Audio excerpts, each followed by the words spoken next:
Question number 5 है 9th class के 11th chapter का सपोर्टिंग मटेरियल का क्वेश्चन है ये। और इसमें आपसे क्वेश्चन में ये कह रहा है कि यदि किसी गोले की त्रिज्या को 10% बढ़ा दिया जाए। बताओ सवाल में हमें कोई पहले बताओ त्रिज्या दिया नहीं, लेकिन ये कह रहा है कि गोले की त्रिज्या को कितना परसेंट बढ़ा दिया, 10% बढ़ा दिया, तो इसका आयतन है वो कितना वृद्धि होगा। अब ध्यान से सुनना है, गोले का आयतन। भाई पहली बात तो हमें गोले की त्रिज्या जो है वो दिया नहीं था, है ना, तो हमें गोले बढ़ाई गई त्रिज्या पहले हमें यहाँ पर लिखना होगा, बढ़ाई गई त्रिज्या। त्रिज्या कितना बढ़ाया गया यानी रेडियस कितना बढ़ाया गया है, तो बोलोगे जी 10% बढ़ा दिया। अगर पहले 100% था, अगर पहले 100% था तो कितना बढ़ा दिया 10%, तो यानी कितना परसेंट हो जाएगा 110%। यानी पहले उसकी त्रिज्या 100 थी तो अब कितनी हो गई 110। हमेशा कोई भी चीज अपने आप में 100 होती है तो हम पहले 100 मान के चलते हैं। 100% थी 10% बढ़ गई तो कितनी होगी 110%। ठीक है भाई, आप इसको ऐसे भी कह सकते हो कि 10% बढ़ाई गई, इसका मतलब क्या होता है 10 का 10 बटे 100। परसेंट हटा के बटे 100 लगाते हैं, छोटी क्लास में आपने पढ़ा होगा, 1 0 से 1 0। यानी क्या हुआ कि 10 हमारी कोई चीज थी तो बढ़ी कितनी है 1 ऊपर, 10 त्रिज्या थी, है ना, ये पहले की हो गई, ये कब की हो गई पहले की, और बढ़ गई, अब क्या हो गई बढ़ गई। ऊपर जितना आता है ना ये उतना बढ़ जाता है, यानी 10 से बढ़कर कितनी हो गई 1 बढ़ी तो ये कितनी हो गई 11। 10 से बढ़कर ये कितनी हो गई 11। देखो पहले कितनी परसेंट थी 100%, अब बढ़ के कितनी हो गई 110%।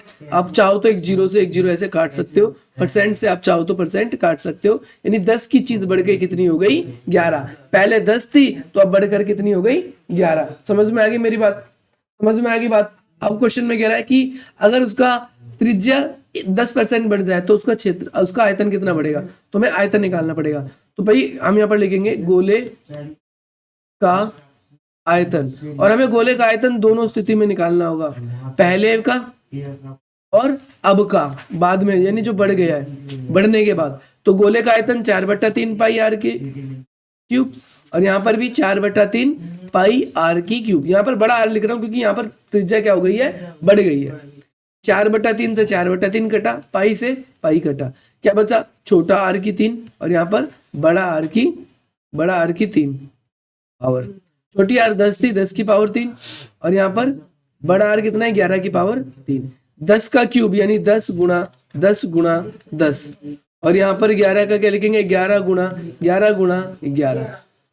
10 की पावर 3 यानी इसको जब इन सबको गुणा करेंगे तो क्या आ जाएगा 1000, और इन सब की गुणा करेंगे तो 1331 आएगा, 1331 आएगा इन तीनों को, 11 11 11 3 बार ये जब करेंगे तो, और इसको जब भाग करेंगे देखो 3 0 से यहाँ पर पॉइंट लग जाएगा कट के, और हम कह सकते हैं या फिर देखो कितना परसेंट वो बढ़ रहा है, पहले से कितना परसेंट बढ़ रहा है, ये लगभग पहले से, देखो ये वाला ऑप्शन आप लेके चलेंगे, ये वाला ऑप्शन, यानी पहले देखो ध्यान से देखो पहले कितना है, यहाँ पर ये वाली लाइन में आपको दोबारा समझाता हूँ, ध्यान से समझना। देखो आप कैसे पहचानोगे कैसे बढ़ा, इनकी गुणा करने पे कितना आ रहा है 1000, और यहाँ पर गुणा करने पे कितना आ रहा है 1331, तो 1000 पहले आ रहा था अब कितना बढ़ गया, तो बोलोगे 3 3 1 बढ़ गया जी। 1000 तो है इसमें भी, लेकिन बढ़ कितना गया 1000 से 3 3 1, तो 3 3 1 वाला आपको ऑप्शन यही दिख रहा है, आप इस पे क्लिक कर देना, बढ़ जाना आगे।